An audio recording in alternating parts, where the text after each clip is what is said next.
Espero que todos já tenham encontrado. Segunda de Pedro, capítulo 3, a gente vai ler a partir do 15. Diz assim o texto, 3,15: Tendo por salvação a paciência do nosso Senhor, como também o nosso amado irmão Paulo vos escreveu, segundo a sabedoria que lhe foi dada. O versículo 16 diz: como faz também em todas as suas epístolas, nelas falando acerca destas coisas, nos quais há pontos difíceis de entender, que os indoutos e inconstantes distorcem, como fazem também com as outras escrituras, para a sua própria perdição. O 17: Vós, portanto, amados, sabendo isso de antemão, guardai-vos de que, pelo engano dos homens perversos, sejais juntamente arrebatados e descaiais da vossa firmeza. 18, a gente encerra. Antes, crescei na graça e no conhecimento do nosso Senhor e Salvador Jesus Cristo. A Ele seja dada a glória, assim agora como no dia da eternidade. Alguns pontos a considerar nesse texto para o início dessa nossa aula de hoje, que vamos falar sobre as várias teologias existentes que influenciam hoje. A gente vai falar de algumas que nós pontuamos aí na nossa apostila no capítulo 8. Entenda que o nosso Deus, Ele é muito paciente, longânimo conosco. Por isso, a salvação vai ser alcançada por alguns, mas não por conta da força, da fé e da condição miraculosa que cada um tenha. Eu vou conquistar minha salvação, eu posso conquistar minha salvação. Não é você que pode, você que faz. É Deus quem faz e é Deus quem pode, e é porque Ele é muito paciente conosco e nos aceita, apesar das nossas decepções com o nosso Deus. Quem já decepcionou Deus aqui, diga amém. Todos nós, mesmo sem saber, a gente decepciona, mas Deus vê muito além do que a gente pode imaginar. E é por conta dessa paciência do nosso Deus que nós temos esperança de salvação. Porém, Paulo escreveu muito sobre essa questão da salvação, e a sabedoria que Deus deu a Paulo é muito profunda, e tem muita coisa profunda nas escrituras que muita gente distorce porque quer fazer uma leitura rápida e já quer entender tudo e já quer passar para as pessoas: olha, eu vou passar do jeito que eu entendi aqui. Se você entendeu diferente, guarde para você, mas eu entendi assim. Então a Bíblia, ela não é tão assim, a Deus dará, ou de bolo, ao ponto de você entender do jeito que quiser e passar do jeito que quiser. Existe a forma correta de interpretar as escrituras. Então, o versículo 16 desse texto que Paulo escreveu vai dizer: muitos fazem isso com as epístolas de Paulo e com as demais escrituras, distorcem. Então, distorcem aqui, ele vai falar logo no início do versículo 16, há pontos difíceis de entender que os indoutos e inconstantes distorcem, como fazem com as outras escrituras, olha a consequência, para a sua própria perdição. A palavra perdição aqui representa o contrário de salvação. Então há uns que entendem as escrituras, compreendem as escrituras e colocam em prática as escrituras para a sua salvação. Tem uns que têm acesso às escrituras, distorcem para a sua própria condenação e perdição. Então observe, dar uma opinião sobre o que está na Bíblia não é só perigoso, não, é catastrófico. Pode levar você para o inferno por conta dessa sua precipitação em entender errado. Muito cuidado com isso. O versículo 17 vai reforçar o que eu estou dizendo. Vós, portanto, amados, sabendo isto de antemão, guardai-vos. Guardai-vos aqui está no sentido de tome cuidado. Eu estou alertando vocês, sabendo isso, de primeira mão, eu estou alertando vocês, tomem cuidado, de que pelo engano dos homens perversos, você não seja arrebatado e caia da sua firmeza. O que é que nos mantém firme? A palavra. Se a palavra ela está distorcida, se a palavra ela está mal colocada na forma como Deus mandou para nós, qual é a firmeza que a gente vai ter na fé? E aí, o apóstolo Pedro ele vai dizer: antes de cair, antes de você ser levado pelo engano dessas pessoas perversas que distorcem as escrituras, o versículo 18 ele diz: antes cresçam na graça e no conhecimento do nosso Senhor e Salvador Jesus Cristo. Então, quanto mais se conhece sobre Cristo, mais a graça dele cresce sobre você. Quanto mais a graça dele vem sobre você, mais você cresce no conhecimento sobre Cristo. A graça e o conhecimento vai andar junto na vida do cristão que cresce em Cristo. Por que é que eu comecei a nossa reflexão falando sobre isso? Porque muitas vezes nós estamos no meio cristão, a gente se denomina evangélico, mas a gente não conhece a teologia evangélica, no que é que um evangélico deve crer e no que não deve crer. E aí existem tantas teologias por aí, de várias igrejas que dizem ser evangélicas, mas pela confissão de fé e pela forma deles pregarem, a gente percebe que do evangelho estão muito longe. E aí, o capítulo 8 da nossa apostila, a partir da página 7, nós vamos encontrar algumas tendências, nós vamos encontrar algumas teologias que a gente dividiu aqui a nossa apostila. A primeira teologia que vai aparecer é a teologia católica, e realmente na história da igreja cristã, a teologia católica ela vai se formando primeiro. Então a teologia católica ela começa justamente lá com os apóstolos, do mesmo jeito que a teologia evangélica ela tem esse interesse de dizer que o fundamento da nossa fé é baseado no que os profetas escreveram no Antigo Testamento e no que os apóstolos escreveram no Novo Testamento. Mas aqui na página 7, na página 8 da apostila, vai mostrar o que é uma teologia, bem resumido, o que é uma teologia católica, e depois vai falar o que é uma teologia protestante, que é no caso a teologia evangélica. A teologia católica ela foi sendo construída de concílio e concílio dos bispos.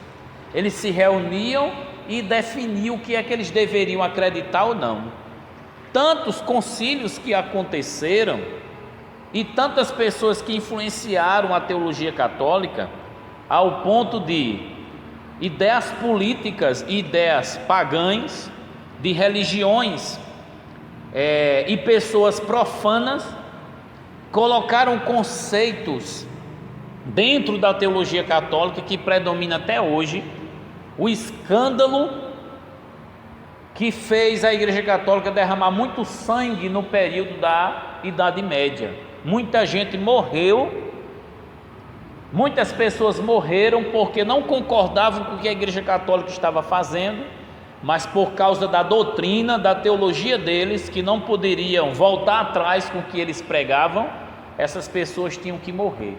Muitas foram queimadas, muitas foram degoladas, muitas foram ameaçadas de morte, fugiram para não morrer, simplesmente porque estavam discordando da teologia católica. Hoje em dia nós temos liberdade de discordar, mas na igreja evangélica, muita gente entrou na igreja evangélica vindo da igreja católica, e quando chegou na igreja católica, chegou com um conceito católico da vida, da morte, do céu, do inferno, de anjo, de demônio, o conceito sobre Deus, o conceito sobre Jesus, o conceito sobre Maria, o conceito sobre padre, sobre o pastor, o conceito sobre casamento, o conceito sobre a sociedade, o conceito sobre dinheiro. Todos esses conceitos passam pela teologia. A teologia estuda tudo isso e muito mais, a partir da Bíblia, para poder apresentar o que é que a Bíblia diz sobre tudo isso. É isso que a teologia tenta fazer, é isso que a teologia quer fazer. Mas existe a teologia que a Igreja Católica defende e existe a teologia que a Igreja Evangélica defende. Então a Igreja Católica, por volta do ano 400, 500, 600, começou uma contenda dentro dela. Aí se dividiu a Igreja Católica do Oriente e do Ocidente. A Igreja do Oriente recebeu um nome e a Igreja do Ocidente recebeu outro nome. Neste caso, ficou a Igreja Católica Apostólica Romana e ficou a Igreja Católica Ortodoxa Grega. A Igreja Católica Apostólica Romana recebeu e consagrou um líder chamado Papa, que quer dizer pai, é o pai de todos, o líder de todos, o maioral e representante de todos. A Igreja Católica Grega Ortodoxa, ela vai receber um líder com o nome de patriarca. Isso foi logo no 5º século da era cristã. Depois, com mais 500 anos, eles ainda se mantiveram divididos, mas agora muito em paz. Fiquem no canto de vocês, agora nós estamos no nosso canto.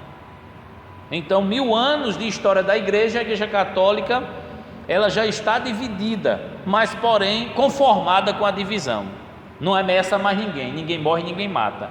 A briga que vão entrar agora na história da igreja é com os muçulmanos. Então, os judeus, os muçulmanos e os cristãos começam a peleja política, chamada as cruzadas, para ver com quem fica com a terra sagrada. Qual é a terra sagrada? Qual é a cidade santa? Jerusalém. Então, muitos anos e muitas pessoas envolvidas nisso, muita gente morre, aí os judeus ficam com espaço. Depois da Segunda Guerra Mundial, os judeus voltam para o lugar. Em 1948, a ONU se organiza e diz: agora Israel volta para o seu cantinho. Parece que vão ficar em paz, mas até hoje a guerra come lá. E a Igreja Católica seguiu seu rumo com a sua evangelização mundial, porque quando chegou 1517, um homem resolveu enfrentar a Igreja Católica. O nome dele? Martinho Lutero. Resolveu protestar com 95 teses contra o que a Igreja Católica Apostólica Romana, padres, bispos e padres, ensinavam de forma distorcida as Escrituras Sagradas. Tudo que a tradição estava ensinando até aquele momento, na Europa, houve uma explosão de protestos.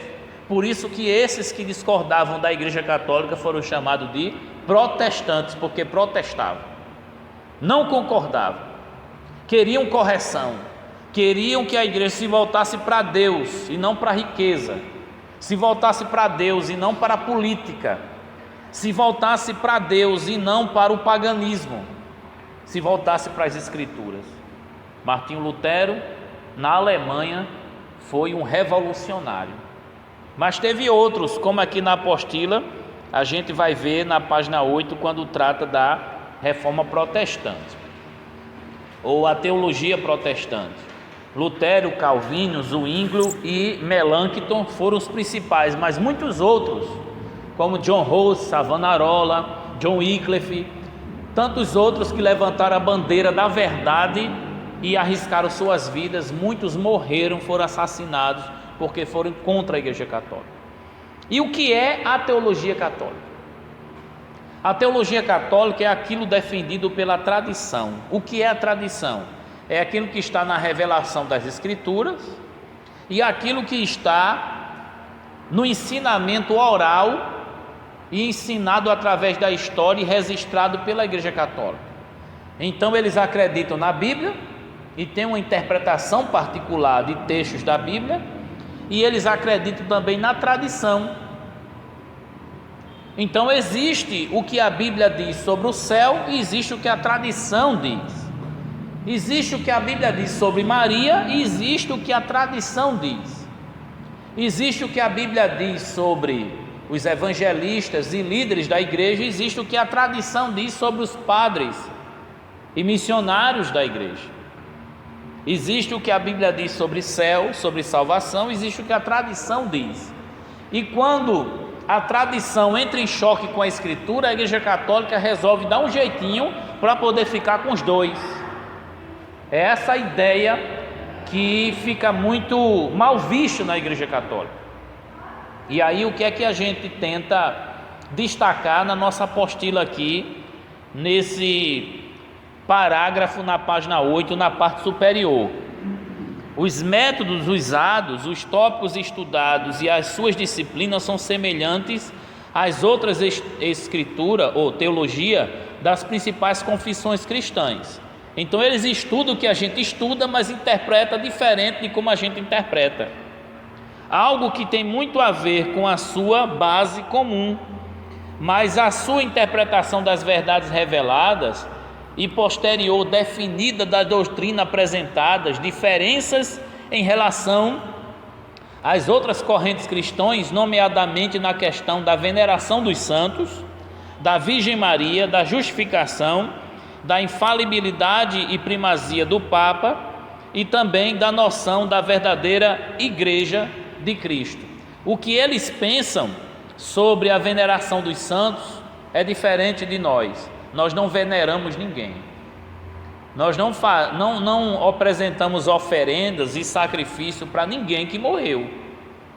Esses que morreram, que eles chamam de santos, eles têm uma certa devoção a Expedito, a Antônio, a Francisco de Assis e tantas Marias que eles resolveram também dar essa veneração, como eles chamam a Virgem Maria. Nós apresentamos a Virgem Maria a partir do momento em que o anjo aparece para ela e diz: você vai ter um filho. Depois que ela tem um filho, casa com José e tem outros filhos, essa palavra virgem deixa de acontecer. Ela continua sendo Maria, mãe do Salvador, escolhida e ungida. Porém, ela não deve ser venerada, nem deve ser divinizada, porque a Bíblia não coloca ela em pé de igualdade com Deus nem com Cristo. Muito pelo contrário, Jesus disse: mulher, o que tenho eu contigo. E ela disse em João capítulo 2: fazei tudo o que ele vos disser. Ela, quando soube que está grávida, ela disse: minha alma engrandece ao Senhor e meu espírito se alegra em Deus, meu Salvador.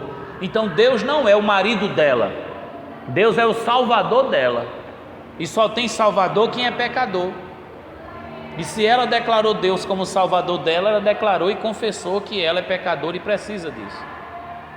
E aí chegamos a uma conclusão de que a Igreja Católica Apostólica Romana, ela se preocupa mais com o que é romano do que com o que é apostólico, porque a tradição romana foi o que corrompeu a Igreja Católica Apostólica.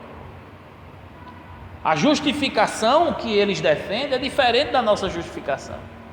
A nossa justificação é pela fé. Nós estaremos no céu justificado pela fé somente na obra de Cristo, no que Cristo fez por nós. Eu creio em Jesus, Ele me perdoou e eu vou para o céu por causa do perdão de Jesus. Essa é a justificação evangélica, mas a justificação católica é diferente. A justificação católica tem a confissão ao padre, você tem que ir lá para o confessionário para confessar seus pecados.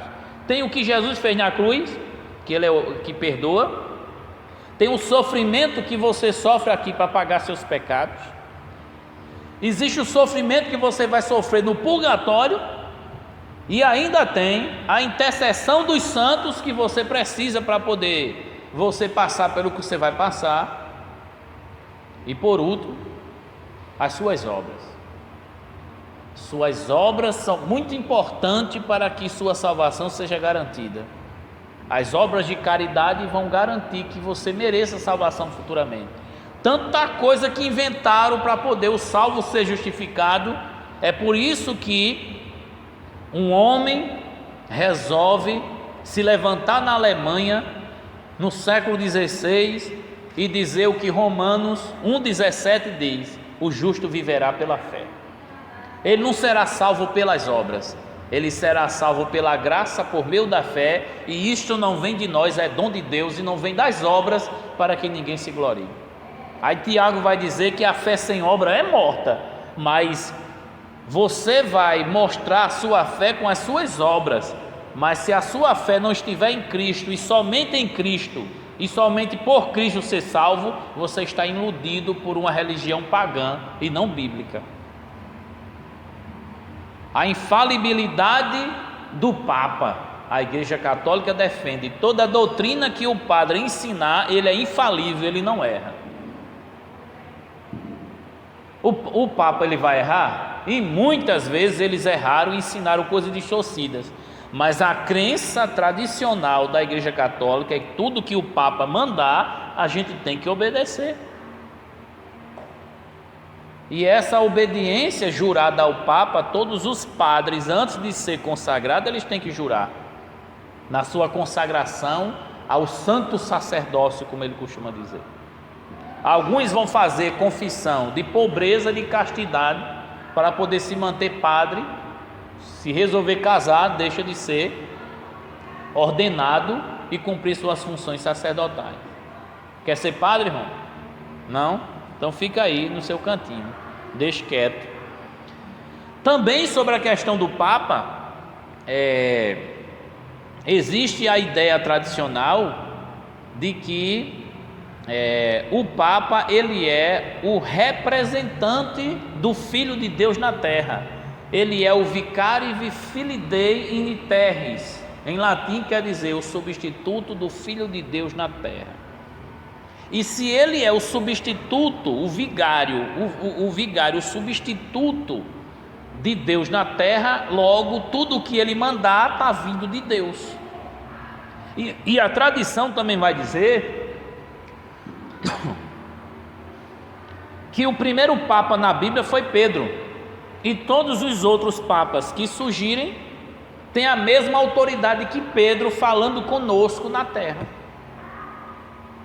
Essa tradição a gente não vai aceitar, porque Jesus não disse que Pedro é Papa.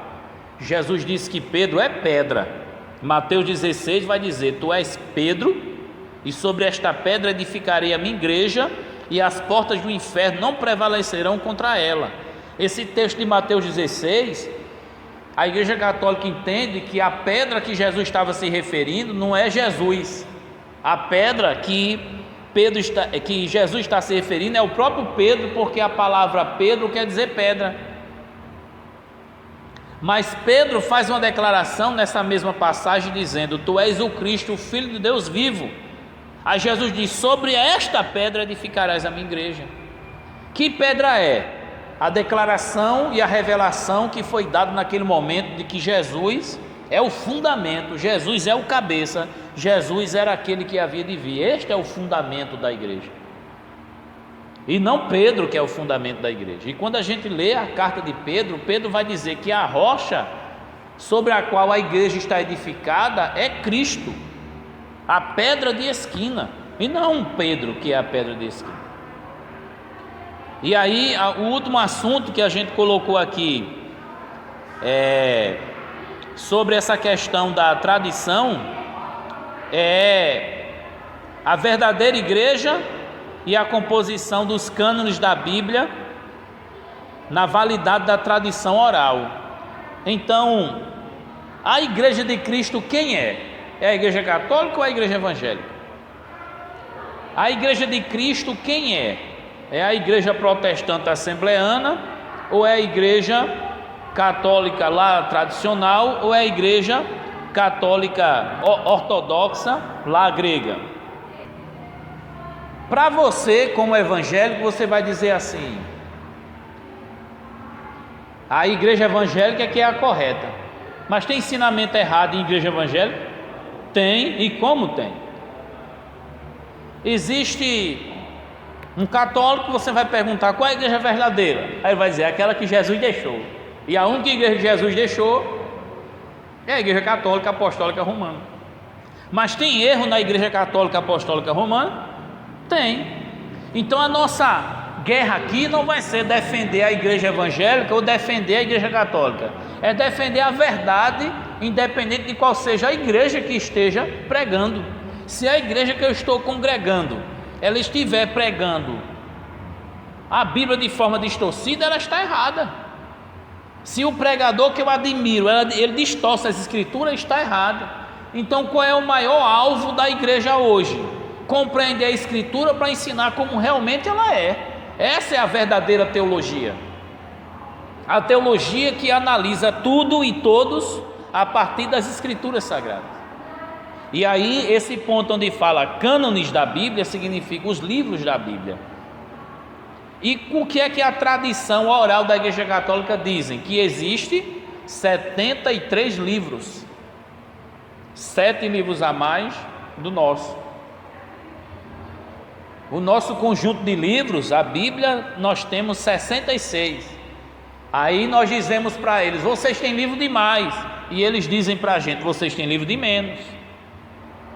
Se fosse pegar por dedução, seria assim: olha, quem tem de menos corre o risco maior de errar, porque quem tem de mais, além de ter os outros que o outro tem, ainda tem livros a mais, está pecando por excesso. E se a gente tiver errado, se a gente tem livro de menos?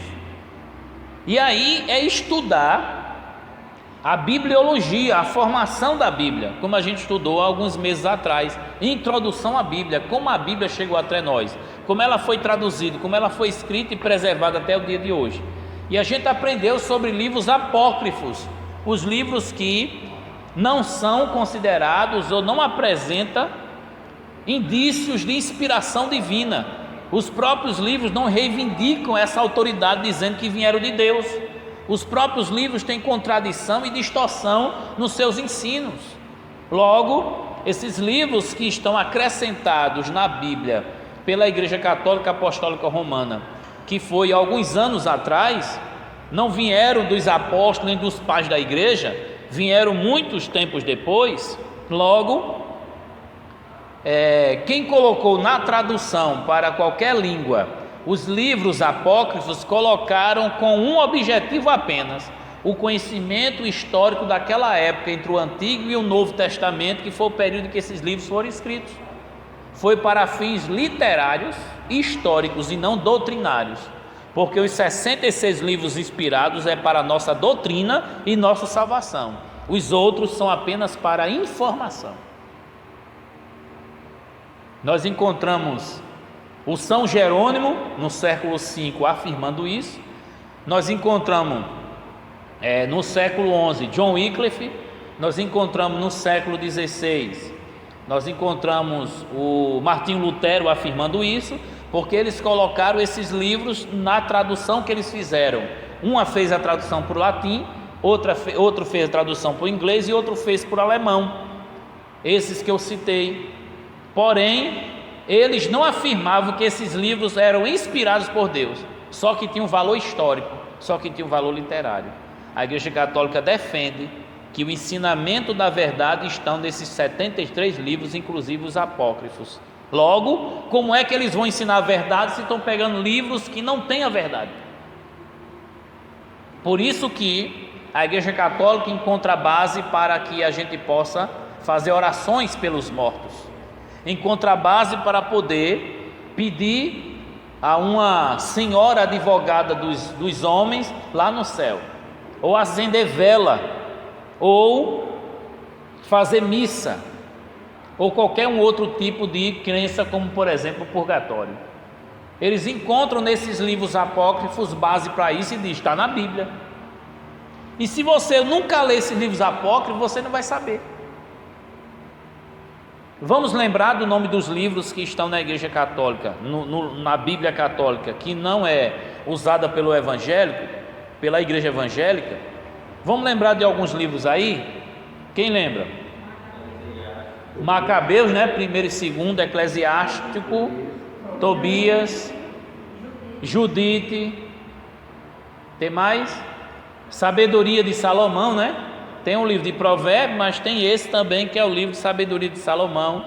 E tem Baruque, que eles acreditam que foi 1º e 2º Macabeu, que ela citou. Esse Baruque acredita-se que foi o assessor, escrivão, o ajudante do profeta Jeremias.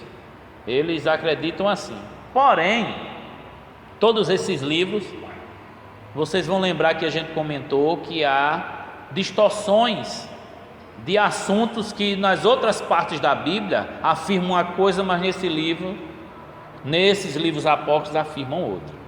Então a Bíblia ela tem que ser interpretada de forma total e não de forma parcial, com texto isolado, porque a regra hermenêutica da interpretação da Bíblia a regra geral da interpretação da Bíblia um texto fora do contexto é pretexto para heresia, e a Bíblia tem que interpretar a própria Bíblia, ela não pode se contradizer. O que está dizendo no início tem que estar dizendo no final. Em todas as passagens da Bíblia não pode haver contradição, mas existe uma harmonia. Por isso que ela é inspirada, infalível e inerrante palavra de Deus. A teologia católica, ela consulta a Bíblia para reforçar a tradição, porque ela não abre mão da tradição.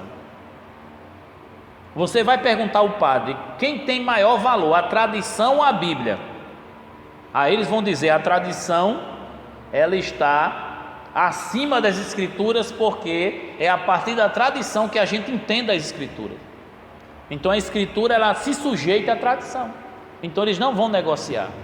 Essa ideia de ecumenismo para poder juntar a Igreja Católica e a Igreja Evangélica é uma ilusão, porque a Igreja Católica não vai abrir mão da tradição e a Igreja Evangélica não vai aceitar essa tradição pagã dentro da Igreja Católica. O que é de fato uma teologia protestante? Alguns acham que só é protestante e só vai se tornar protestante se for contra a Igreja Católica. Tem evangélico que é tão contra a Igreja Católica, odeia tanto padre, Igreja Católica e missa e tanto isso, que odeia também Maria, sabe? E que se vê uma Bíblia católica, tem vontade de dar murro na Bíblia católica. Não é o ódio que vai resolver. Você não tem que ser protestante de igreja católica, você tem que ser protestante de mentira, até dentro de igreja evangélica, porque os profetas e apóstolos foram protestantes contra o erro. João Batista começou logo a entregar o erro de Herodias e de Herodes, e aí pediram logo a cabeça dele numa bandeja, porque ele estava dizendo que havia adultério, havia traição dentro da família. Um irmão pegou a mulher do outro irmão. Essa era a tradição dentro da família de Herodes. E queria pegar a sobrinha também. Irmãos, ser protestante é ser profeta. E o que é ser profeta? É ser voz de Deus. E o que é ser voz de Deus? É conhecer a profecia, que é a Bíblia, e apresentar para o mundo e para as pessoas o que Deus quer através das Escrituras. Isso é ser profeta. O resto é tudo invenção. Você conhece pessoas que se diz profeta, que assume o púlpito, o microfone no culto para poder pregar, e nem abre a Bíblia dizendo eu vou profetizar? O que mais tem é esse tipo de gente. Olha, irmão, hoje eu não vou pregar, não, hoje eu vou profetizar. E qual a diferença de pregar e profetizar? Os profetas, eles pregavam enquanto estavam profetizando. A gente tem muito o que aprender, não tem não? A gente tem muito o que corrigir. O que é que os profetas faziam? Denunciavam o pecado. O que é que o pregador tem que fazer? Denunciar o pecado. O que é que os profetas faziam? Apresentava a lei de Deus para o povo se arrepender. O que é que o pregador tem que fazer? Apresentar a lei de Deus, a palavra de Deus escrita, para o povo se arrepender. E o que é que os profetas faziam? Apresentavam a salvação para o arrependido, o perdão para o arrependido. O que é que o pregador tem que apresentar? O perdão e a salvação para o arrependido. Mudou alguma coisa? Não, o pregador tem que ser como profeta. Os apóstolos também faziam a mesma coisa. A diferença do Antigo Testamento para hoje é que eles não tinham a Bíblia escrita completa como nós temos. A responsabilidade é maior. Ler, entender e explicar para o povo. Essa é a nossa missão como igreja. A gente não tem um quartel-general lá no Vaticano para dar ordem do que a gente tem que fazer, mas nós temos a nossa congregação e o nosso pastor local. E se você acredita e confia no seu pastor local, então você vai ser um parceiro dele, um companheiro dele, você vai ser um amigo dele, um braço forte para ajudá-lo a não abandonar a verdade e proclamar esta verdade a essa geração corrupta e decadente que nós estamos vivendo. Ser católico apostólico é uma coisa, ser romano é outra. Ser protestante contra a Igreja Católica é uma coisa, ser protestante contra a mentira é hoje. Os primeiros protestantes começaram a pregar sobre, primeiro, a salvação tem que ser pela fé e não pelas obras. Não é o que você faz que lhe salva, é o que você crê que lhe salva. Então a gente precisa ensinar a fé correta para as pessoas, para que haja salvação. Porque tem gente acreditando em gesso, porque tem gente acreditando em cartão, tem gente acreditando em cordão pendurado no pescoço, tem gente acreditando em tantos rituais, mas não é ritual que salva. Na época que os protestantes começaram no século XVI a levantar a bandeira do voltemos às Escrituras, vamos voltar à fé verdadeira, eles falavam sobre a ceia, sobre o batismo, que são os sacramentos, que a Igreja Católica hoje defende, mas na época tinha 7 sacramentos. Até hoje a Igreja Católica defende os 7 sacramentos. Se falava sobre a venda de terreno no céu, a venda de perdão. Se falava sobre a venda de cargos eclesiásticos. Acredite, tem muita coisa na igreja evangélica, considerada evangélica hoje, que é vendido. Muitas vezes a cura e a prosperidade é vendida em troca de dízimos e ofertas. Muitas vezes as pessoas, para assumir determinado cargo, têm que contribuir muito alto na igreja. É venda de cargo. Pode ser que na sua e na minha não tenha, mas em outras vão aparecer isso. Eu sei de casos de pastores que estavam envolvidos com tráfico de droga, com prostituição infantil, com pedofilia. Então a gente só vai encontrar coisa errada na Igreja Católica? Então existe uma banalização vergonhosa no meio de igrejas evangélicas, porque para botar a igreja evangélica basta só uma placa, cadeira e microfone, já é igreja evangélica. Dizer aleluia, glória a Deus e Pai do Senhor, irmão, já é igreja evangélica. E o que tem de nome estranho de igreja evangélica você nem imagina. Se Boris Casoy estivesse aqui, ele diria: isto é uma vergonha. Se ele estivesse aqui, ele dizia isso. Igreja evangélica deve falar do céu e do inferno, não é só do inferno. Igreja evangélica deve falar de salvação, arrependimento, fé, mas também de boas obras, obras sociais, obra de amor, obra para ajudar o próximo e aqueles que são carentes de forma geral. A igreja evangélica deve falar sobre ceia, sobre batismo, deve, mas como consequência de uma vida arrependida e não para provar que você é salvo. Batismo não salva e ceia não santifica ninguém. A igreja evangélica deve trabalhar a comunhão, o arrependimento em seu discurso, vida santa e irrepreensível diante de Deus e dos homens. A igreja evangélica deve trabalhar o amor, a verdade e a justiça como seu carro-chefe, e não abrir mão das Escrituras. Se a gente tivesse que apresentar 5 pilares para defender como igreja evangélica protestante, o primeiro é somente a fé, o segundo é somente a graça, o terceiro é somente as Escrituras, o quarto é somente Cristo e o quinto é somente a glória de Deus. Na época se falava sola fide, sola gratia, solus Christus, sola Escritura e soli Deo Glória, que era em latim que eles falavam. E esses foram os 5 pilares. Não negociamos a fé, não negociamos a graça, não negociamos as Escrituras, não negociamos Cristo e não negociamos a glória de Deus. O que não for para a glória de Deus, o que não for para a glória de Cristo, o que não está na Escritura, o que não for exclusivamente pela graça e pela fé, nós não aceitamos. Essa é a confissão de fé protestante e que as igrejas evangélicas deveriam defender.